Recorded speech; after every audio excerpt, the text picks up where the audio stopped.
Okay, that's my next question. So the 18 so there's 18 credits, and then some are structured, some are unstructured. Yeah. Yes. So is that once you're full? No, candidates and RPPs are responsible for logging 18 learning units a year of CPL.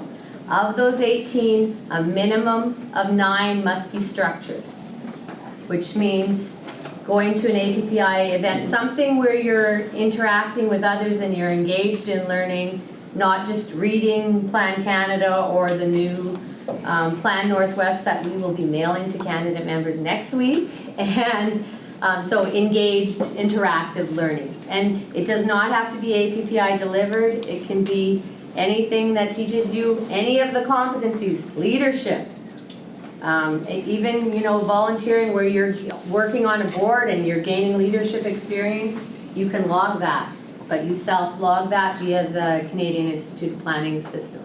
Okay. Yes, sir.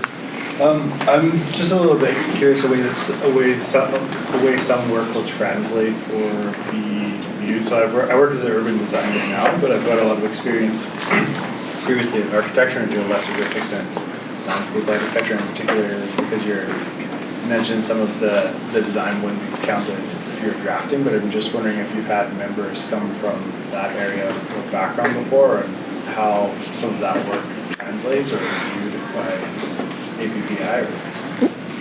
Well, I don't know if we might. Design, you said? That's what I work in now, but a lot Yeah. of my background is architecture, landscape architecture. So I'm trying to just think through what kind of work. Yeah. Some of the language that we use is generating original planning documentation, not implementing the policies of others. That's more comes into play with DO work versus planning work. What you're doing, you know, I would anticipate some of it is planning, but, you know, it's not that it's not professional work. It's just not responsible professional planning. So once again, you have to go back to that definition. You have to go back to the core competencies and articulate very clearly how your experience relates to the definition of responsible professional planning. Now, once again, I would say the definition that we've been using up to now is one thing, and we're redefining it, but it's really not that different. I'm sure you, if you're all planners, you know there's nothing more difficult in the world than defining what a planner is. But the language, the verbs, the adjectives, they're all the same. It's just how we organize them in the end, and you know, opening up that definition to encompass what everybody's doing. But there is something that is uniquely planning versus something that's quite hands-on in the designing technical component, right? I would anticipate, you know, a percentage of what you're doing might be, but urban design is quite different. Yeah, and I'm trying to picture. So, say in some of those previous roles, I would have done, you know, site plans and designs for They're taking into consideration a lot of planning. yeah. Like you're having to read and research and do planning work to figure out. Again, there might be elements of that, and then other elements that are not. Other elements might clearly belong in the landscape architect profession or the architectural profession, not the planning profession. So there's some elements that cross over. Okay, your research that you have to do, the site work that you have to do, some legislative analysis that you might have to come up with. You know, those are elements. And that's where, when you put it together, as Lyla says, you know, tie it back in some way. And the assessor will look at it and they'll make a determination. This seems more like architecture professional work as opposed to planning professional work. And so you'll get some kind of credit. I don't know where that would fall in that sense, but that's how it would happen. Catherine, you had a question? Yeah, similar to the 2 years work experience where you can start in the second year with your mentor, can you do the same in the FLAR where you start in your 5th year with your mentor? 100% of your FLAR. Today you could submit a FLAR application and it would all be retroactive, and you've never been a subscriber of APPI. That's how the system's designed. Yeah. So 100%. No, your work experience, you need to accumulate. So, okay, you're asking, can I have a mentor within that initial 5-year time period? Is that what you're asking about? No. Sorry. Well, I would say this. If you want someone to help guide you, yes, you could do that, but it would not count as part of the mentorship requirement. Okay? There's nothing wrong with what you're suggesting. In my 4th year, I better line somebody up here. And gee, can you look at what I've done? Does this count? Is this working? Is this right? As an informal way. The formal submission is to the PSB where an assessor will make that final determination. And then once that is done, okay, that person you've chatted with, if they want to continue on as your mentor, that's when it would start. So you Okay, can't do the assessment until basically year 6. pretty much. Yep.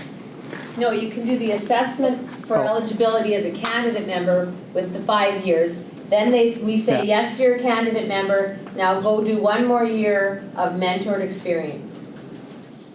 Formally mentored. Yeah, it will take you 6 years, that's correct. Yeah. Okay. But If not that's what you're thinking. But the 5-year, But you need to get approved Yes. and be a candidate to be doing that 1 year of mentor. Don't do 6 years and say, oh, I've got 6 years now. yeah, yes, sir. So just so that I'm clear further to that kind of, so you get your 5 years going the PLAR route, or the PLAR route, and then that gets approved, that Yep. portfolio goes, and then you do that minimum 1 year. Yeah, And then, so after that, you don't have to, like it says like for the accredited route, there's the 2 years, right? Yeah. that's correct. One of those, Yeah. but it's just 1 year required for a mentor, so we don't need to. And a sponsor, yeah. So we don't have to have that 2 years on top of the 5, it's just, It's 6 or 2. Yeah. okay, Okay.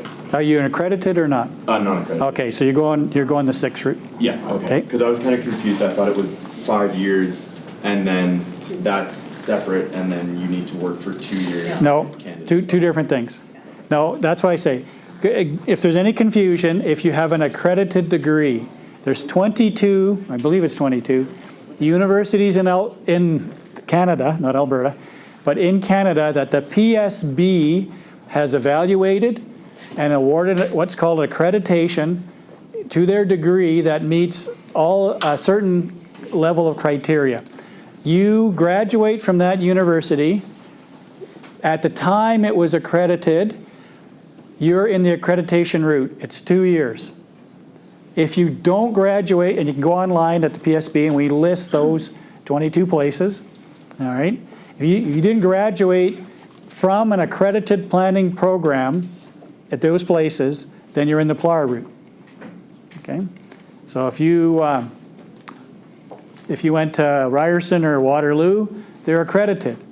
If you went to, Conestoga, it is not. I'm not sure what other universities are out there that aren't accredited, because I deal with the accredited ones. But if you didn't, then it's the 5-year route. So that's the distinction, okay? And you would know that, okay? I almost guarantee you that if you were coming from an accredited university, that college or that university is pounding on you. You're coming from an accredited place because this is important to them, and that's their selling feature. And if you don't, they probably don't say anything at all, or we'd like to have it, we're not there yet, what have you. But that's the difference, okay? Yes, ma'am. I feel like you tried to explain it, but I'm still confused. 5 years of work experience. Yes. Non-accredited. If you're, After the 5 years, and you sign up, you have 1 more year. That's with a correct. mentor. that's right, And so it's not like the 5 years, then the 2. that's right. If it's not 2, I see where you're going with that. If you have an accredited degree, it takes you 2 years. Okay? If you don't have an accredited degree, it takes you 6 years. So it takes you that 5 years of PLAR to be Yeah. equivalent of an accredited degree candidate. Right, but that's where. That's where it's confusing. Yeah. I get Say it. that, Then then don't worry. still need- Then don't worry I know. about that. Yeah. Okay. We should draw 2 different races. Yeah. Exactly. Okay. It's 2 and 6. 6. Just focus on your stream. Yes, ma'am. I was just looking at the website with the membership dues, so it's January 2nd, is that 2017? So if you missed that date, can you not, you just have to wait for the next year? No, you can, No. you mean apply as, when you become a candidate member, then we will issue you a letter saying your candidate will issue an invoice for your member dues.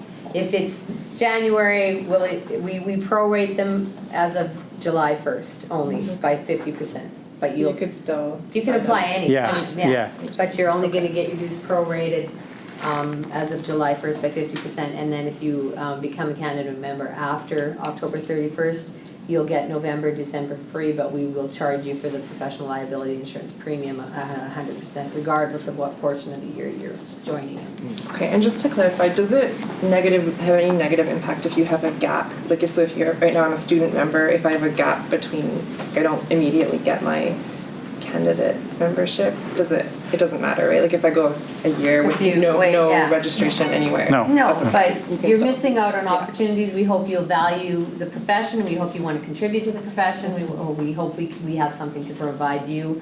It is good to have the professional liability insurance. Yes, Kim?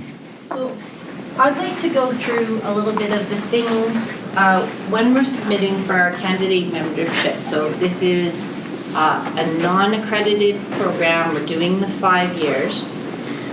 We submit the application form, which is pretty straightforward. It's about 2 pages. The prior learning self-assessment, which is about 13 pages, and that lists all of those 45 ones. Yeah. And is that meant to be a point form? It's a quick overview for yourselves or whichever specific body of the group to just kind of see where we're at this time? That is your evidence that you have Yeah. a Okay. significant component of the core competence. So now, so that page, that thing that is about 13 pages. That is a separate item from the logbook. And the logbook, no, okay, so that is where I'm getting confused with Because the you are in items the to be old submitted. stream, so you're confusing the log. The FLAR assessment is your 5-year experience, is that correct, Lyla? Like, I didn't do oh, you didn't do Okay. FLAR. So My understanding, and I would have to look at that. So first off, FLAR is your logbook. you're applied after Yeah. July, after Yeah, so 2012. a new one, so I have the prior learning self-assessment and then a portfolio to go with that. Is that correct? No, it's the same thing. Yeah. You're Okay, so this is my portfolio Yes. as I build it up. Okay, Yes. so I that- anticipate it will be much larger Yes. than Yes. that. I would anticipate if I was logging 5 years of experience and showing my competencies via my experience, projects I've worked on, courses I've taken, initiatives I've, done on a personal basis, I would think that would be 30 See, I was pages if thinking not that 50. the logbook, That's the old. sorry, the portfolio and this were 2 separate. No, items. they're So same you're thing. saying this is the same. PLAR is the assessment, and the portfolio is the tool we use to assess. Okay, so I will that is good. So basically, we have the application form, this, which is also the Yeah. it's one thing, and then the application fee. So it's sort Yeah. of 3 items that have to come in. Yes. And we don't get a mentor or a sponsor until after we've done that. Officially, until you become a member, Okay, or a candidate. a candidate, excuse me.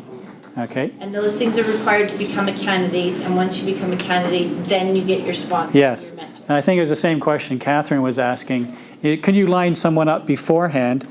You can, but that time does not count. It's only when you get the authorization you're in, so to speak, all right? That's when the clock starts, okay? It might have been beneficial prior to that, putting your portfolio together, okay, and giving guidance and advice, but none of that is loggable. It's only afterwards. Okay. And you've limited, I think, the portfolios to about 60 pages is your max. I Yeah, think that's what you've got in there. more or less. The idea is, point form will not work, okay? If you just said, did subdivision, wrote bylaw, did site inspections, that means nothing. It just doesn't help. You actually need to explain what it was you're doing and tying it to a competency, okay? Now, it's not your doctoral thesis, okay? Okay, it's not the other end of it, okay? It's, okay, here's what I did, here's how I did it, here's how it ties. But I do want to comment that Yeah. what you are saying when you're going through FLAR is you're saying that I acknowledge that I don't have an accredited planning degree, which would have been evidence of my competencies, 70 to 80%. You're saying I worked as a professional planner for 5 years. This FLAR documentation is my evidence of that. So it has to be significant. It's not like, you're showing that that 5 years of experience was equivalent of you in most cases, getting a master's degree in planning.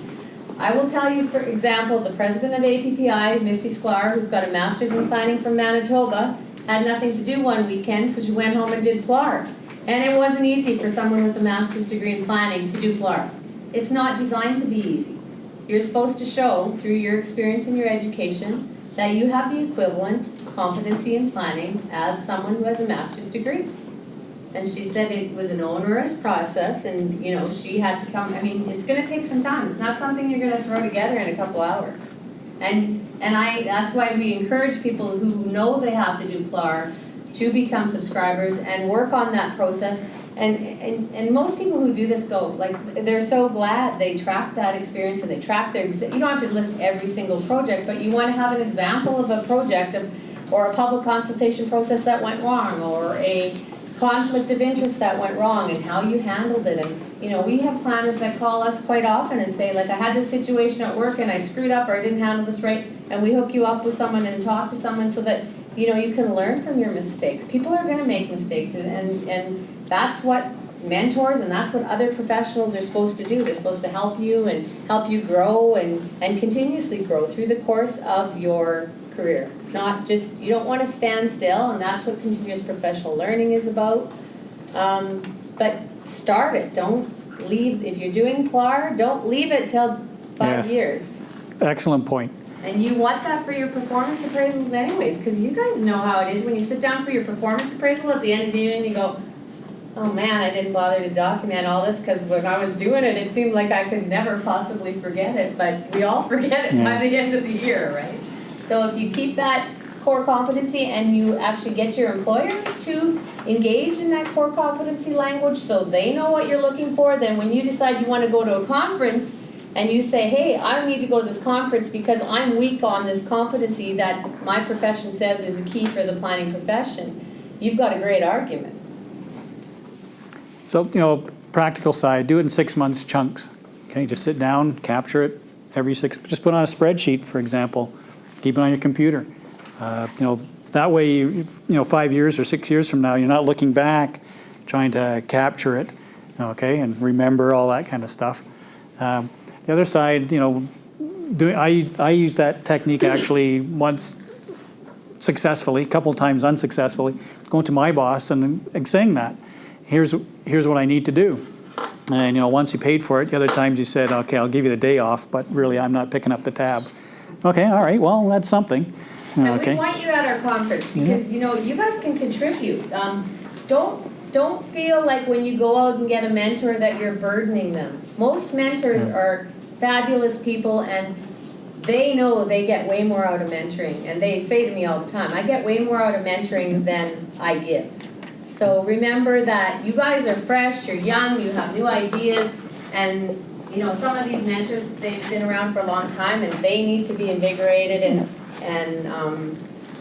I don't want to hook you up with a mentor because I don't want to tell you who to marry either, but you need to have a very personal and intimate relationship with your mentor. You need to feel comfortable. Well, watch with the intimate stuff. Okay.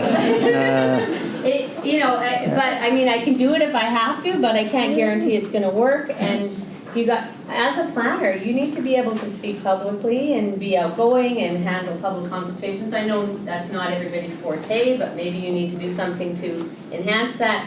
So we do kind of say, you got to be able to, ask somebody to be your mentor because your job requires you to, have some component of public accessibility. But if you're really desperate or I can help you, and it's more comes into play with people that are in remote locations. If someone from the city of Edmonton comes to me and says, I need a mentor, I'm going to have a little chat with you. But you really need to be able to have that relationship, and you need to give back to that mentor too. And believe me, most of the mentors know that they really don't feel that it's a burden. I don't know, Gary, do you agree? They're always learning from. The best way to learn is from somebody else and taking that. And, it seems like it's really onerous, but it's not so bad. No.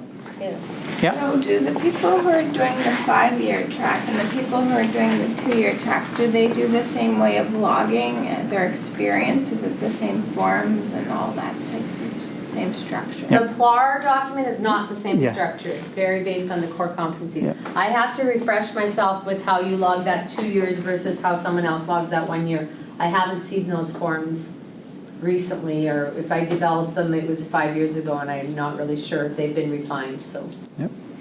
So I just wanted to say thank you all for coming. I can't believe this turnout. It's fabulous. Obviously, we have some problems with the PSB process and the whole process because there's obviously a lot of confusion, and that's evident in this room.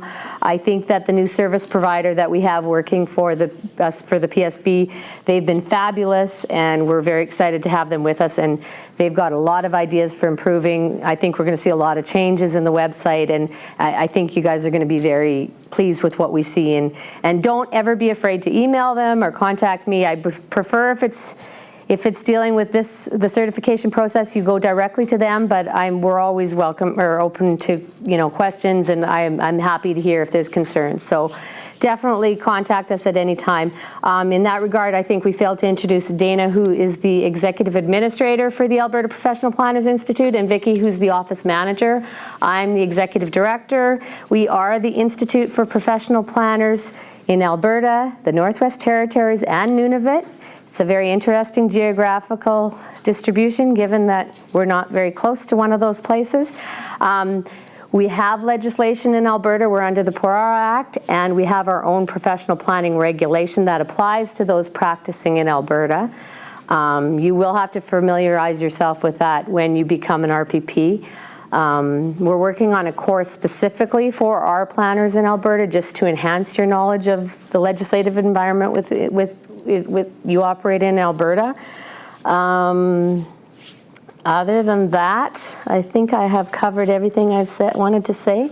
But once again, I just thank you all for coming, and don't hesitate to contact us. We know it's a little complicated. We're working on it. I think the improvements we've seen in the past 6 months have been phenomenal, and it's just going to get better. So we're here to serve you. You're our members, but you do have responsibilities under the legislation and under the bylaws.